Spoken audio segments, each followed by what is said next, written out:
Dears എല്ലാവർക്കും നമ്മുടെ പുതിയൊരു വീഡിയോയിലേക്ക് വീണ്ടും സ്വാഗതം. ഇന്ന് നല്ലൊരു വെജിറ്റബിൾ കട്ട്ലേറ്റിൻ്റെ റെസിപ്പി ആയിട്ടാണ് വന്നിട്ടുള്ളത്. ബീട്രൂട്ടും ക്യാരറ്റും ഉരുളക്കിഴങ്ങൊക്കെ ഉണ്ടെങ്കിൽ ഈ ഒരു കട്ട്ലേറ്റ് നമുക്ക് വളരെ ഈസി ആയിട്ട് ഉണ്ടാക്കിയെടുക്കാം കേട്ടോ. നല്ല ടേസ്റ്റാണ്. നല്ലൊരു ഈവനിങ് സ്നാക്സ് ആണ് കേട്ടത്. പിന്നെ ഇത് നോമ്പ് തുറയുടെ സമയത്തൊക്കെ തയ്യാറാക്കിയിട്ട് എടുക്കാൻ പറ്റിയിട്ടുള്ള ഒരു ഐറ്റം കൂടിയിട്ടാണ്. അപ്പോൾ നമുക്ക് ഈ ഒരു വെജിറ്റബിൾ കട്ട്ലേറ്റ് എങ്ങനെയാണ് തയ്യാറാക്കിയിട്ട് എടുക്കാമെന്ന് നമുക്ക് നോക്കാം. അപ്പോൾ ഈ ഒരു കട്ട്ലേറ്റ് ഉണ്ടാക്കിയെടുക്കാനായിട്ട് ഒരു കുക്കർ എടുത്തിട്ടുണ്ട്. ഇതിലേക്ക് ഒരു 5 ഉരുളക്കിഴങ്ങാണ് കട്ട് ചെയ്തിട്ട് ചേർക്കേണ്ടത്. തൊലിയൊക്കെ കട്ട് ചെയ്ത് മാറ്റിയതിന് ശേഷം കഴുകി എടുത്തിട്ട് ഇതുപോലെ കട്ട് ചെയ്തിട്ട് ഇട്ട് കൊടുത്തിട്ടുണ്ട് കേട്ടോ. പിന്നെ ചെറിയ ഉരുളക്കിഴങ്ങ് ആയത് കാരണമാണ് 5 എടുത്തിട്ടുള്ളത്. വലുതാണെങ്കിൽ ഒരു 2 മതിയാകും കേട്ടോ. ഇനി ഒരു ക്യാരറ്റ് കൂടെ കട്ട് ചെയ്തിട്ട് ഇട്ട് കൊടുക്കുന്നുണ്ട്. അതിന് ശേഷം ചെറിയൊരു ബീട്രൂട്ട് കൂടെ കട്ട് ചെയ്തിട്ട് ചേർക്കുന്നുണ്ട്. ഇവിടെ കുറച്ച് ഗ്രീൻ പീസ് കൂടെ എടുത്തിട്ടുണ്ട് കേട്ടോ. അതും കൂടെ ഇതിലേക്ക് ചേർത്ത് കൊടുക്കണം. അപ്പോൾ നമുക്ക് ആദ്യം ഈ ഒരു വെജിറ്റബിൾസൊക്കെ ഒന്ന് വേവാനായിട്ടുള്ള വെള്ളം കൂടെ ഒഴിച്ച് കൊടുക്കുക. അപ്പോൾ കുറച്ച് വെള്ളം ഒഴിച്ച് കൊടുത്താലും മതി കേട്ടോ. വെള്ളം ഒഴിച്ച് കൊടുത്തതിന് ശേഷം പിന്നെ ഇതിലേക്ക് പാകത്തിനുള്ള ഉപ്പും കൂടെ ചേർത്ത് കൊടുക്കുക. ഉപ്പൊക്കെ ഇട്ട് കൊടുത്തിട്ട് നല്ലോണം മിക്സ് ചെയ്ത് കൊടുത്തതിന് ശേഷം പിന്നെ ഈ ഒരു കുക്കറിൻ്റെ ഉള്ളിൽ ഒരു പാത്രം ഇതുപോലെ ഒന്ന് ഇറക്കി വെച്ച് കൊടുക്കുക കേട്ടോ.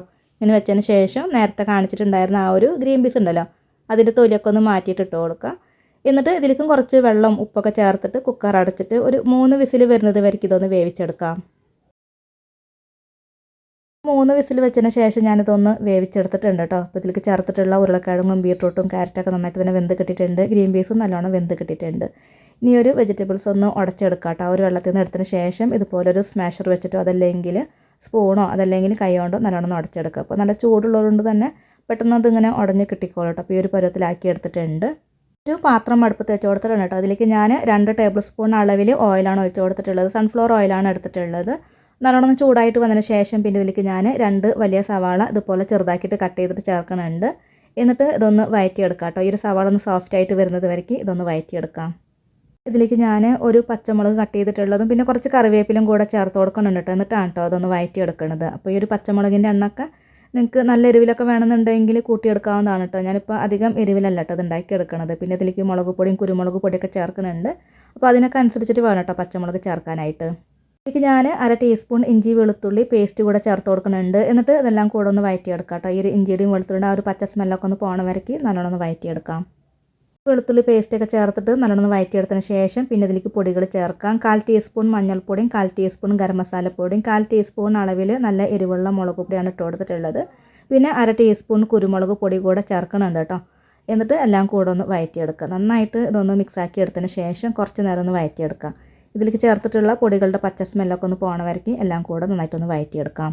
പിന്നെ ഞാൻ ഈ ഒരു കട്ട്ലേറ്റ് നല്ല എരിവിലല്ല ഉണ്ടാക്കിയെടുക്കണത്. അപ്പോൾ നല്ല എരിവ് വേണമെന്നുണ്ടെങ്കിൽ പച്ചമുളകിൻ്റെ എണ്ണം പിന്നെ ഇതിലേക്ക് ചേർത്തിട്ടുള്ള മുളക് പൊടിയുടെ അളവൊക്കെ കൂട്ടിയെടുത്താൽ മതി. അപ്പോൾ പൊടികളെല്ലാം ചേർത്ത് നല്ലോണം വഴറ്റിയെടുത്തതിന് ശേഷം പിന്നെ ഇതിലേക്ക് ഞാൻ നേരത്തെ വേവിച്ചുടച്ച് വെച്ചിട്ടുണ്ടായിരുന്ന ആ ഒരു വെജിറ്റബിൾസ് ചേർത്ത് കൊടുക്കുകയാണ്. എന്നിട്ട് എല്ലാം കൂടെ നന്നായിട്ട് ഒന്ന് മിക്സാക്കി കൊടുക്കാം. ഇത് എല്ലാം കൂടെ നല്ലോണം മിക്സാക്കി കൊടുത്തു കഴിഞ്ഞാൽ പിന്നെ ഇതിലേക്ക് നമുക്ക് 3/4 കപ്പ് അളവിൽ ബ്രെഡ് ക്രംസ് കൂടെ ചേർത്ത് കൊടുക്കാം കേട്ടോ. ബ്രെഡ് പൊടിച്ചത് കൂടെ ചേർത്ത് കൊടുക്കുക. അപ്പോൾ ഇത് ഞാൻ വീട്ടിൽ ഉണ്ടാക്കിയെടുത്തിട്ടുള്ള ബ്രെഡ് പൊടിയാണ് കേട്ടോ. അപ്പോൾ ബ്രെഡ് പൊടി എങ്ങനെ വീട്ടിലുണ്ടാക്കിയെടുക്കാം എന്നുള്ളൊരു വീഡിയോ ഞാൻ ചെയ്തിട്ടുണ്ട് ഇപ്പോൾ അടുത്ത്. അപ്പോൾ ആ ഒരു വീഡിയോ നിങ്ങൾക്ക് കാണാൻ താല്പര്യം ഉണ്ടെങ്കിൽ കണ്ടു നോക്കാം കേട്ടോ. അതിൻ്റെ ലിങ്ക് കൊടുക്കുക. പിന്നെ ഞാൻ എൻ്റെ സ്ക്രീനായിട്ടൊക്കെ കൊടുക്കാം കേട്ടോ. അപ്പോൾ ബ്രെഡൊക്കെ വെച്ചിട്ട് നമുക്ക് വളരെ ഈസി ആയിട്ട് ബ്രെഡ് ക്രംസൊക്കെ ഉണ്ടാക്കിയിട്ട് എടുക്കാവുന്നതാണ്.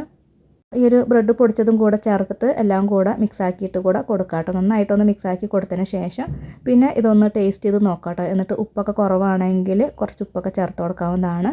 അപ്പോൾ കുറച്ച് ഉപ്പിൻ്റെ കുറവുണ്ടായിരുന്നു കേട്ടോ. ഞാൻ കുറച്ച് ഉപ്പൊക്കെ ഇട്ട് കൊടുക്കുന്നുണ്ട്. എല്ലാം കൂടെ നല്ലോണം മിക്സാക്കി കൊടുത്തതിന് ശേഷം പിന്നെ ഇതിലേക്ക് അവസാനം നമ്മൾ നേരത്തെ വേവിച്ചെടുത്തിട്ടുണ്ടായിരുന്ന ആ ഒരു ഗ്രീൻ പീസ് ഉണ്ടല്ലോ അത് കൂടെ ചേർത്ത് കൊടുക്കാം കേട്ടോ. എന്നിട്ട് എല്ലാം കൂടെ ഒന്ന് മിക്സ് ചെയ്തിട്ടെടുക്കുക. അപ്പോൾ ഇതുപോലെ പച്ചയായിട്ട് കിട്ടുന്ന ഗ്രീൻ പീസ് ഇല്ലെങ്കിലും കുഴപ്പമൊന്നുമില്ല കേട്ടോ. ഉണങ്ങിയിട്ടുള്ള ഗ്രീൻ പീസ് എടുക്കുക. നല്ലോണം കുതിർത്തെടുത്തതിന് ശേഷം വേവിച്ചതിന് ശേഷം ഇതിലേക്ക് ചേർത്ത് കൊടുത്താലും മതി കേട്ടോ. അപ്പോൾ എല്ലാം കൂടെ നന്നായിട്ടൊന്ന് മിക്സാക്കി എടുത്ത് കഴിഞ്ഞാൽ ഈ ഒരു കട്ട്ലേറ്റിന് വേണ്ടിയിട്ടുള്ള മിക്സ് ഇവിടെ റെഡി ആയി കഴിഞ്ഞു.